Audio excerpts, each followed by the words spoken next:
여러분 안녕하십니까? 오늘 또 참으로 좋은 날입니다. 주께서 넘치는 믿음을 주시기 바랍니다. 저는 오늘 여러분과 함께 로마서 14장 17절로 18절의 말씀을 가지고 하나님의 나라라는 제목으로 은혜를 나누고자 합니다. 예수님을 믿는 그리스도인들의 궁극적인 소망은 천국입니다. 그 때문에 그리스도인들은 이 세상에서 환난과 고통의 밤을 지날 때에도 낙심하거나 절망하지 않습니다. 그리스도인들은 이 세상에서 잠깐 살다가 푸른 장래에 육신의 장막집을 벗어버리고 하늘나라로 들어가게 되는 것입니다. 그러면 하늘나라는 반드시 우리가 죽어야만 들어갈 수 있는 곳일까요? 만일 그렇다면 우리가 하나님의 나라를 체험하기 위해서는 죽을 때까지 기다려야만 하는 것일까요? 그렇지 않습니다. 하늘나라는 현재 여기서 우리가 체험할 수 있는 나라입니다. 비록 우리 눈에는 보이지 않지만 우리가 이 땅에서 체험하는 하나님의 나라는 너무나 확실하고 귀한 것입니다. 저는 오늘 우리 그리스도인들이 이 땅에서 체험하는 나라에 관하여 말씀해 드리고자 합니다. 첫째로 이 땅에서 체험하는 하늘나라는 성령 안에서 체험하는 의로움인 것입니다. 우리가 이 세상에서 체험할 수 있는 의로움은 두 가지가 있습니다. 그 첫째가 인간의 윤리와 도덕적인 행위로서 얻는 의로움인 것입니다. 그런데 이러한 인간적인 의로움은 인간이 아무리 애를 쓰고 힘을 써도 얻을 수 없습니다.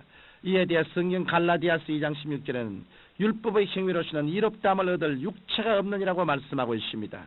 인간은 육신의 힘으로는 의로운 삶을 살고자 애를 쓰면 쓸수록 피투성이인 자신을 발견하게 될 것입니다.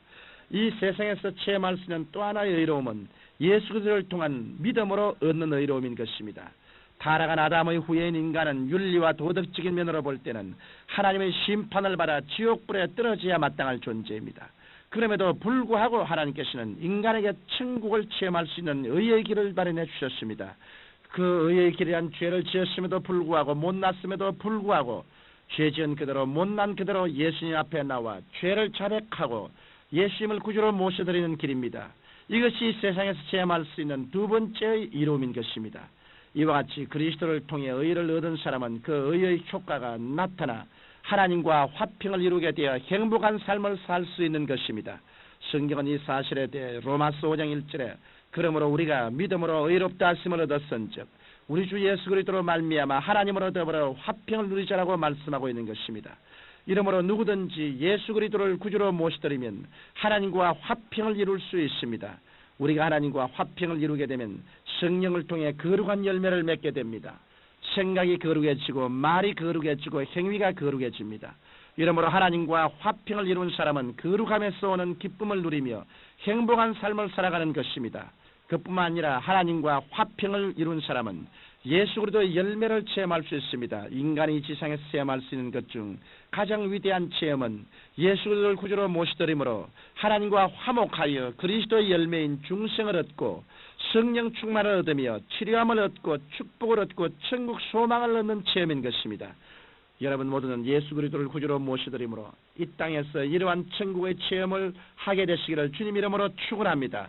둘째로 이 땅에서 체험하는 하늘나라는 성령 안에서 체험하는 평안입니다. 이 세상에는 두 가지의 평안이 있습니다. 그 첫째는 인위적인 평안입니다. 사람들은 좋은 집에 호의호식하고 살면 평안이라는 것이 있을 것으로 생각합니다. 물론 이러한 인위적인 곳에 평안이 없는 것은 아니지만 이런 인위적 평안은 환경에 따라 쉽게 무너져버리고 마는 것입니다. 그러나 환경에 따라 좌우되지 않은 다른 하나의 평안은 천국적 평안입니다.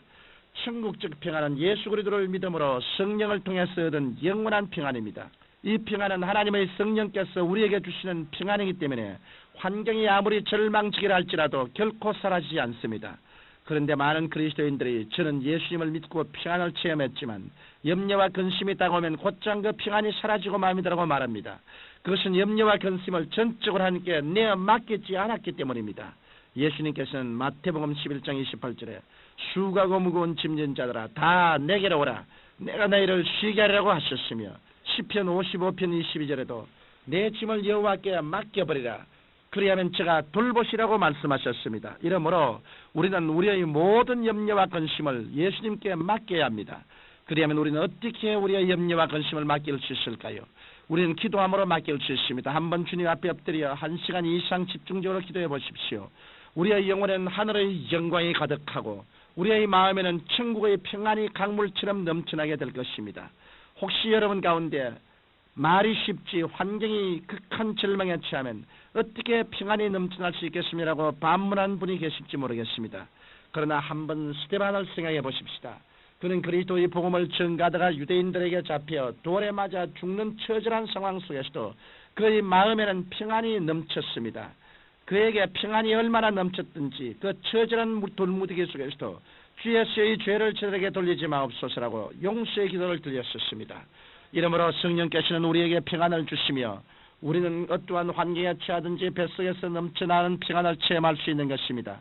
이것이 바로 우리가 이 땅에서 체험할 수 있는 천국인 것입니다. 셋째로 이 땅에서 체험하는 천국은 성령 안에서 체험하는 희락입니다. 이 세상에서 가장 중요한 것의 하나가 기쁨입니다. 우리 마음의 기쁨의 샘이 마르지 않은 한 우리는 아무리 어려운 일이 있더라도 피곤함이 없이 일할 수 있습니다.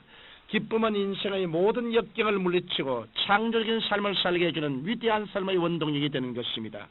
그러면 이와 같은 기쁨을 어떻게 얻을 수 있을까요? 먼저 우리가 이러한 기쁨을 얻으려면 계명을 지켜야 합니다. 하나님의 법인 성경 말씀을 어기고 제 멋대로 살아가는 인생에게 참는 기쁨이 있을리 만무합니다. 또한 기쁨을 얻으려면 죄를 회개해야 합니다. 죄는 먹장구름 같아서 기쁨의 태양을 가립니다. 이 때문에 우리가 기쁨을 얻으려면 하나님께 죄를 회개하고 용서함을 받아야 하는 것입니다. 나아가서 우리가 기쁨을 얻으려면 성령으로 충만해야 합니다. 성령은 하나님의 영이십니다. 그런데 하나님 앞에는 기쁨이 충만하고 그 우편에는 영원한 즐거움이 있다고 하셨습니다. 그 때문에 우리가 하나님의 영인 성령으로 충만하면 앞으로 가도 기쁨이 있고 뒤로 가도 즐거움이 있는 것입니다. 뿐만 아니라 우리가 기쁨을 얻으려면 하나님께 감사하고 찬양해야 합니다. 원망하고 불평하는 곳에 기쁨이 있을 수 없는 것입니다. 여러분, 진실한 기쁨은 돈이나 지위나 명예나 권세로 얻을 수 없습니다. 우리가 정말 참된 기쁨을 얻으려면 계명을 지키고 죄를 회개하고 성령으로 충만하며 하나님께 늘 감사의 찬양을 드리는 것입니다. 그리하여 우리 마음속에 기쁨이 충만하게 되면 우리는 어떠한 어려움에 처한다 할지라도 절망하지 않고 기뻐하며 이 세상을 살아갈 수 있는 것입니다. 청취자 여러분, 하나님의 나라는 장차 다가올 미래적인 나라이지만 또한 성령님을 통해 지금 우리에게 임재한 현재적인 나라입니다.